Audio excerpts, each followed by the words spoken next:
आज का पहला इम्पॉर्टेंट आर्टिकल सीएम के कमांड सेंटर और सीएम डैशबोर्ड से रिलेटेड है। एक्चुअली ये article mains point of view से बहुत इम्पॉर्टेंट है। सजेशन में आप बता सकते हैं कि कैसे चीफ मिनिस्टर और अदर सेंट्रल मिनिस्टर या फिर स्टेट मिनिस्टर डैशबोर्ड और कमांड सेंटर का यूज़ कर सकते हैं। तो मैंने यहाँ पर इसीलिए इस आर्टिकल को डाला है कि कैसे आप मेंस के आंसर राइटिंग में बताएंगे कि सीएम डैशबोर्ड के थ्रू जो वेरियस गवर्नमेंट की स्कीम्स होती हैं, बहुत सारी गवर्नमेंट की स्कीम्स होती हैं, उनको मॉनिटरिंग किया जा सकता है उस डैशबोर्ड के थ्रू। डैशबोर्ड एक तरह का टीवी होता है जिसमें वेरियस स्कीम्स की मंथली परफॉर्मेंस आती है कि चीफ मिनिस्टर अपने कमांड सेंटर से देख सकते हैं कि कौन सी स्कीम किस तरह से परफॉर्मेंस कर रही है और अदर स्टेट से हमारी रैंकिंग क्या है। यही इस आर्टिकल में मेन यही दो चीज़ें बताई गई हैं, सीएम डैशबोर्ड के बारे में और कमांड सेंटर के बारे में। तो ये जो सीएम डैशबोर्ड और कमांड सेंटर है ये पीपल सेंट्रिक है। इसमें बहुत सारी स्कीम्स को सीएम के द्वारा देखा जा सकता है। ठीक है, तो यहाँ पर ये चीज़ बताई गई है, तो ये मेंस में आप इसका यूज़ कर सकते हैं। अगला आर्टिकल नाइजर से अगेन रिलेटेड है। नाइजर में क्या हुआ, सपोर्टर्स ने क्या किया है, फ्रेंच एम्बेसी पर अटैक कर दिया है। ठीक है, तो यहाँ पर फ्रांस का बहुत सारा नुकसान हुआ, तो उससे रिलेटेड ये आर्टिकल आया। इसमें जो है बताया गया है कि कैसे वहाँ कूप ने फ्रेंच एम्बेसी को लॉस पहुँचा रहा है और कैसे फ्रांस के रिसोर्सेज को का लॉस हो रहा है। तो यहाँ पर नाइजर की लोकेशन हमारे लिए इम्पोर्टेंट हो जाती है क्योंकि नाइजर जो है बहुत चर्चा में। तो फर्स्ट ऑफ ऑल हम नाइजर के इर्द गिर्द जो बाउंड्री है वो किससे मिलती है वो देख लेते हैं। देखिए, नाइजर नॉर्थ में अल्जीरिया और लीबिया से मिलता है, जबकि वेस्ट में माली और ईस्ट में छड और साउथ ईस्ट में नाइजीरिया और साउथ वेस्ट में बुर्किना फासो और बेनिन। अब आप बर्ड मैप में देख लीजिए। बर्ड मैप में इसकी लोकेशन इंपॉर्टेंट है देखना, उससे आपको अंदाज़ा लगता है कि इक्वेटर कहाँ से जाता है और ट्रॉपिक ऑफ कैंसर कहाँ से जाती है। आगे देखते हैं हम, इसमें दिखाया गया। अब ये देखिए, ये क्लियरली बताया गया कि बॉर्डर किससे मिलता है, Algeria, Libya, Chad, Nigeria, Benin, Burkina Faso, Mali. अब आप इसकी लोकेशन देखिए in comparison to Equator and Tropic of Cancer. अब आप यहाँ देख सकते हैं कि ट्रॉपिक ऑफ कैंसर जस्ट ऊपर जाती है नाइजर से जस्ट ऊपर जाती है ट्रॉपिक ऑफ कैंसर। ठीक है, अगला आर्टिकल जो है वो रसिया की समिट से रिलेटेड है, उनकी ब्लैक सी ग्रेन इनिशिएटिव जो है उससे रिलेटेड है। ब्लैक सी ग्रेन इनिशिएटिव के बारे में बताया गया है कि कैसे ब्लैक सी ग्रेन इनिशिएटिव वहाँ की पॉपुलेशन को तो अफेक्ट कर ही रहा है और उसके अलावा वहाँ पर जो अदर वर्ल्ड है उसको भी इफ़ेक्ट कर रहा है, क्योंकि यहाँ पर जो यूक्रेन से, आप मेनली ये देखिए, जो यूक्रेन से ग्रेन जाता है रेस्ट ऑफ द वर्ल्ड में, उस पर इसका अफेक्ट पड़ रहा है। आप देख सकते हैं कि जैसा यहाँ पर मैंने हाईलाइट किया है कि यूक्रेन से फूड और फर्टिलाइज़र और other food stuffs rest of the world में जाते हैं, उसके जाने पर आने पर बहुत ज़्यादा अफेक्ट पड़ रहा है। तो यही चीज़ यहाँ पर बताई गई है कि कैसे रसिया की वजह से, क्योंकि ब्लैक सी क्या है, बॉर्डर करता है रसिया, यूक्रेन, टर्की, इन सब कंट्रियों से बॉर्डर करता है। तो इसकी वजह से क्या हुआ है कि रसिया और यूक्रेन में वॉर चल रही है, तो वॉर की वजह से जो ग्रेन है उसका एक्सपोर्ट नहीं हो पा रहा है और Ukraine one of the major producer है। जैसे इसका सूरजमुखी ऑयल का है और अदर रिसोर्सेज हैं, उनका मेजर प्रोड्यूसर, ग्रेन का मतलब वीट भी बहुत प्रोड्यूस करता। तो इसके बीच में ये ब्लैक सी ग्रेन इनिशिएटिव डील हुई थी, मगर ये रसिया ने अभी अबेंडन कर दी है, तो उसकी वजह से रेस्ट ऑफ द वर्ल्ड को बहुत क्राइसिस झेलना पड़ रहा है। अब आप यहाँ पर ये चीज़ जान लीजिए, यहाँ पर 3 जो पोर्ट हैं वो यूज़ होते थे यूक्रेन के द्वारा ग्रेन को एक्सपोर्ट करने के लिए। तो इसमें 3 का नाम है चोर्नोमॉर्स्क, ओडेसा, यूजिनी और पीवी दिनाई, पीवी देनी, ठीक है, पिपदिनी। तो ये 3 आप रखिएगा। ये ऐसे क्वेश्चन पूछेगा यूपीएससी के 3 पोर्ट के नाम दे देगा और बताइए ये क्या चीज़ है, और ये दे सकता है कि 3 पोर्ट के नाम दे देगा और ये पोर्ट कहाँ पर स्थित है। तो आपको ये बेसिक नॉलेज पता होना चाहिए कि ये पोर्ट कहाँ पर है, ठीक है। यहाँ पर ब्लैक सी ग्रेन इनिशिएटिव क्या चीज़ है ये पता होना चाहिए, और इन पोर्ट का नाम तो मस्ट पता होना चाहिए। वो ब्लैक सी ग्रेन इनिशिएटिव नहीं पूछेगा क्योंकि वो बहुत चर्चा में बहुत है, उससे हिडन नॉलेज पूछ लेगा, चोर्नोमॉर्स्क पूछ लेगा, ओडेसा पूछ लेगा, ठीक है। अब की फैक्ट जान लेते हैं ब्लैक सी के बारे में। ब्लैक सी क्या है?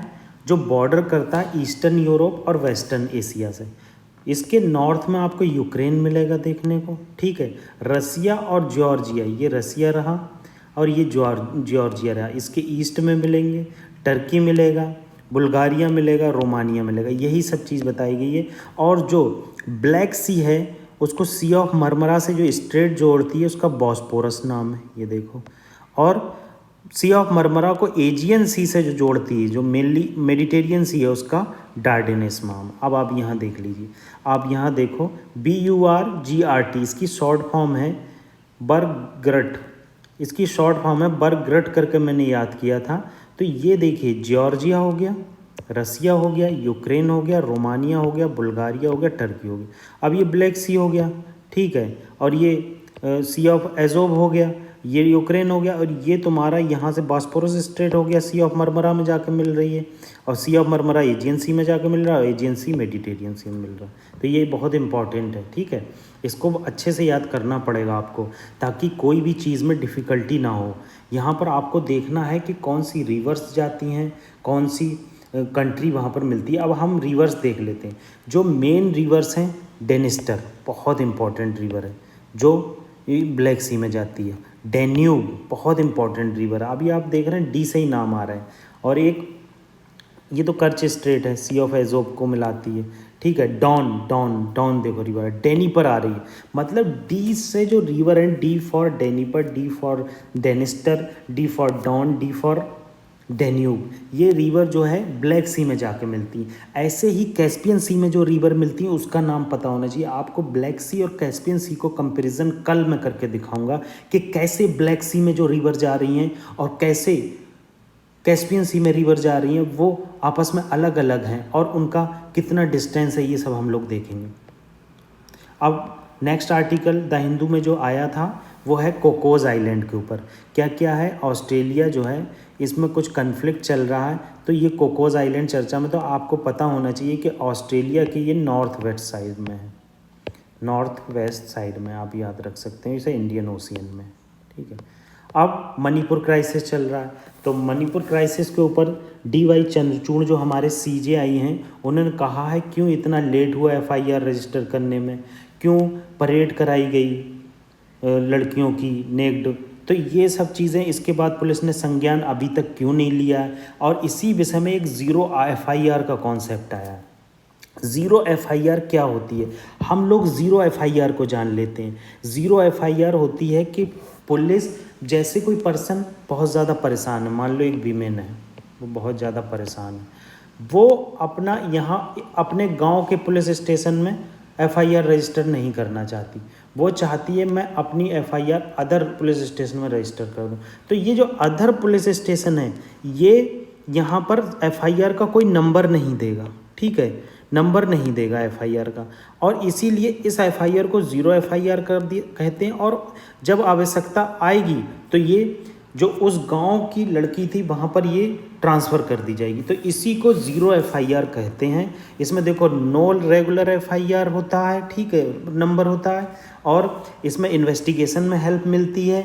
जो विक्टिम है उसको ईजिली वो FIR रजिस्टर कर सकता है कहीं भी कभी भी, और वहाँ पर पुलिस स्टेशन उसको FIR रजिस्टर करने से मना नहीं कर सकता, ठीक है। अब लीगल बेसिस क्या है? बहुत इंपॉर्टेंट है, justice Verma committee, really important. Justice Verma committee में जो 2012 में निर्भया केस हुआ था उसमें बताया गया था कि ज़ीरो FIR कैसे रजिस्टर होना चाहिए और इसके लिए क्या प्रावधान होना चाहिए। तो वही सुप्रीम कोर्ट और हाई कोर्ट ने इसको बहुत ज़्यादा मतलब सराहना की थी कि 0 FIR आप रजिस्टर कीजिए और इसको जो है ज़्यादा से ज़्यादा हर स्टेट में प्रमोट किया जाए। तो 0 FIR की डेफिनीसन हमें पता होना चाहिए कि 0 FIR की डेफिनीसन क्या होती है और इसका हमारे कॉन्स्टिट्यूशन और हमारे IPC में क्या प्रावधान है और जस्टिस वर्मा कमेटी किससे रिलेटेड है। बहुत इंपॉर्टेंट चीज़ है, आप अच्छे से ये चीज़ जान लीजिए। अभी recently PSLV C56 mission launch किया गया। इसमें वेरियस सिंगापुर के सैटेलाइट लॉन्च किए गए और अदर सैटेलाइट लॉन्च किए गए।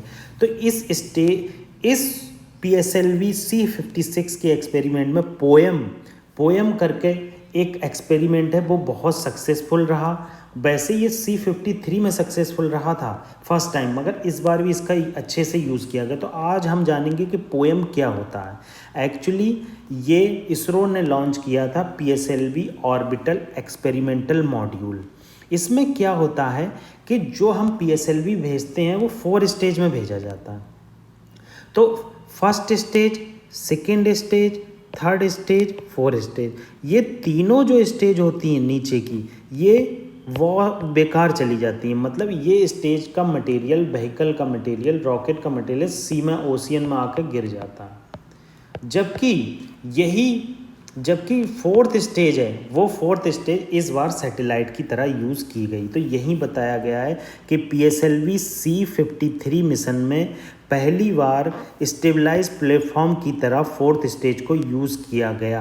पहले जो 4th स्टेज थी वो हमारी समुद्र में जाकर गिर जाती थी, वेस्ट हो जाती। तो यही चीज़ यहाँ पर बताई गई है, ठीक है। और कुछ नहीं, बस आपको याद रखना है कि polar satellite launch vehicle orbital experimental module क्या है। जब PSLV किसी सैटेलाइट को ले जाती है, व्हीकल PSLV एक रॉकेट व्हीकल है जो ले जाता है, क्या कहते हैं, सैटेलाइट को, तो 4 स्टेज में जाता है। और इसकी 4 स्टेज जो होती है वो अल्टरनेट होती है। देखो, ये सॉलिड होगी, ये लिक्विड होगी, ये सॉलिड होगी, ये लिक्विड होगी। तो याद रखना, इसमें क्या होता है, 4th स्टेज वेस्टेज चली जाती थी। अब की बार इन्होंने 4th स्टेज का as a stabilise platform use किया है, उसको सैटेलाइट की तरह यूज़ किया है, नेविगेशन की तरह यूज़ किया है। यही सब बातें बताई गई। तो हमें ये चीज़ पता होना चाहिए। अब जैसा कि हमने PSLV और GSLV में पहले भी डिफरेंस देखा था, आज उसको रिवाइज कर लेते हैं। PSLV polar satellite launch vehicle होता है, GSLV जियोसिंक्रोनस लॉन्च व्हीकल होता है। PSLV 4 स्टेज होता है, इसमें अल्टरनेट होता है, मैंने बताया। सॉलिड पहले होगा। आप कभी भी कोई भी लॉन्च व्हीकल है उसका फर्स्ट स्टेज सॉलिड होती है। अभी तक कोई भी एक्सपेरिमेंट इंडिया में नहीं हुआ है जिसमें फर्स्ट स्टेज लिक्विड हो, ऐसा अभी तक नहीं हुआ। तो फर्स्ट स्टेज आप हमेशा याद रखिए सॉलिड होती है, सॉलिड लिक्विड, ठीक है। मगर GSLV में 3 स्टेज होती हैं, जिसमें से फर्स्ट स्टेज जो होती है वो सॉलिड होती है।